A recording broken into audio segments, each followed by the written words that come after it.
സുഹൃത്തുക്കളെ നമസ്കാരം. കഴിഞ്ഞ വീഡിയോയില് ഞാൻ ഡ്രൈവർ വേക്കൻസി വരാറുണ്ട് എന്ന് പറഞ്ഞിട്ടുണ്ടായിരുന്നു. അത് കണ്ട് കുറച്ച് പേര് എനിക്ക് മെസ്സേജ് അയച്ചിട്ടുണ്ടായിരുന്നു. ബ്രോ, ഇത് എങ്ങനെയാണ്, ഇത് ഈ ജോബ് കിട്ടാനായിട്ട് നമുക്ക് എന്താ ചെയ്യേണ്ടത് എന്നൊക്കെ ചോദിച്ച് മെസ്സേജ് അയച്ചിട്ടുണ്ടായിരുന്നു കേട്ടോ. അപ്പൊ എനിക്ക് അവരോട് പറയാനുള്ളത്, ഞാൻ വേക്കൻസി നിലവിൽ എനിക്ക് അന്ന് വേക്കൻസി ഉണ്ടായിരുന്നില്ല. അപ്പൊ വേക്കൻസി വരുന്ന സമയത്ത് ഞാനത് അതിനെക്കുറിച്ച് വേറെ വീഡിയോ ഇടും. പക്ഷെ നമുക്ക് ഈ ഫീൽഡിലേക്ക് ഒരുപാട് ആളുകൾ വരാനായിട്ട് താല്പര്യമുണ്ട് എന്ന് എനിക്ക് മനസ്സിലായി ആ ഒരു മെസ്സേജിലൂടെ. അപ്പൊ എനിക്ക് അവരോടാണ് ഈ പറയാനുള്ളത് കേട്ടോ. എല്ലാ തൊഴിലിനും അതിൻ്റെതായിട്ടുള്ളൊരു ബുദ്ധിമുട്ടുണ്ടാവും. അതുപോലെ തന്നെ ഈ ഒരു തൊഴിലിലും ഉണ്ട്. അത് ഉറക്കമില്ലായ്മയാണ് കേട്ടോ. ഈ ഉറക്കമൊഴിച്ച് ഓടിക്കാൻ തയ്യാറാണെങ്കിൽ നിങ്ങൾ ധൈര്യത്തിൽ ഈ ഫീൽഡിലേക്ക് ഇറങ്ങിക്കോ. കാരണം നമുക്ക് അത്യാവശ്യം ഒരു 30,000 മുതൽ ഒരു 50,000 രൂപ വരെയൊക്കെ മാക്സിമം ഒരു മാസം ഉണ്ടാക്കിയെടുക്കാം. പക്ഷെ അതിനനുസരിച്ച് കഠിനാധ്വാനം ഉണ്ട് കേട്ടോ. അത് നമുക്ക് മറ്റുള്ള തൊഴിലുകളിൽ ഒരു പക്ഷേ 12 മണിക്കൂറൊക്കെ ആയിരിക്കും നമുക്ക് മാക്സിമം ഒരു ടൈം ഉണ്ടാവുക. പക്ഷെ ഇതിലെന്ന് പറഞ്ഞാൽ നമുക്ക് 24 മണിക്കൂറും നമ്മൾ വണ്ടിയിലായിരിക്കും.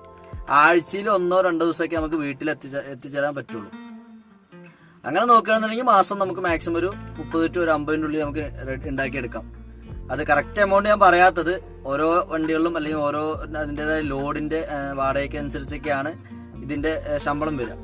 അപ്പോൾ നമ്മൾ ഓടുന്നതിനനുസരിച്ച് നമ്മളൊരു മാസം എങ്ങനെയാണോ നമ്മൾ ഓടുന്നത്, മാക്സിമം നമ്മൾ ലീവ് എടുക്കാതെ ഈ പറഞ്ഞ പോലെ നല്ല അത്യാവശ്യം നല്ല വാടകയുള്ള സ്ഥലങ്ങളിലേക്കൊക്കെ ലോഡ് എടുത്ത് പോകാനൊക്കെ ആയിട്ട് നമ്മൾ തയ്യാറാണെങ്കിൽ നമുക്ക് മാക്സിമം ഒരു 50,000 രൂപ വരെയൊക്കെ ഉണ്ടാക്കിയെടുക്കാം. ഇപ്പോഴത്തെ നമ്മുടെ നാട്ടിലത്തെ അവസ്ഥ എന്ന് പറയുന്നത് തൊഴിലില്ലായ്മ രൂക്ഷമായിക്കൊണ്ടിരിക്കുന്ന ഒരു സമയമാണ്. അപ്പോൾ അങ്ങനെ ഒരു സിറ്റുവേഷനിൽ നമ്മൾ ഈ ഫീൽഡിലേക്ക് ഇറങ്ങുകയാണെന്നുണ്ടെങ്കിൽ അത്യാവശ്യം നല്ല രീതിയിൽ നമ്മൾ പരിശ്രമിക്കാൻ തയ്യാറാണെങ്കിൽ നമുക്ക് വിദേശത്തൊന്നും പോവാതെ തന്നെ നമുക്ക് ഇവിടെ നാട്ടിൽ നല്ലൊരു വരുമാനത്തിൽ കഴിഞ്ഞു. ഈ ഒരു തൊഴിലിനെ കുറിച്ച് ഞാൻ ഇത്രയും വിശദീകരിച്ച് പറയുന്നത് വേറൊന്നുമല്ല കേട്ടോ. ഞാൻ ഈ ഫീൽഡിലേക്ക് വരുമ്പോൾ എനിക്ക് ഇതിനെക്കുറിച്ച് വലിയ ഐഡിയ ഒന്നും ഉണ്ടായിരുന്നില്ല. ഇത്രയ്ക്കും ഉറക്കമൊഴിക്കണം അല്ലെങ്കിൽ ഇത്ര ഹാർഡ് വർക്ക് ചെയ്യണമെന്നൊന്നും എനിക്കറിയില്ലായിരുന്നു.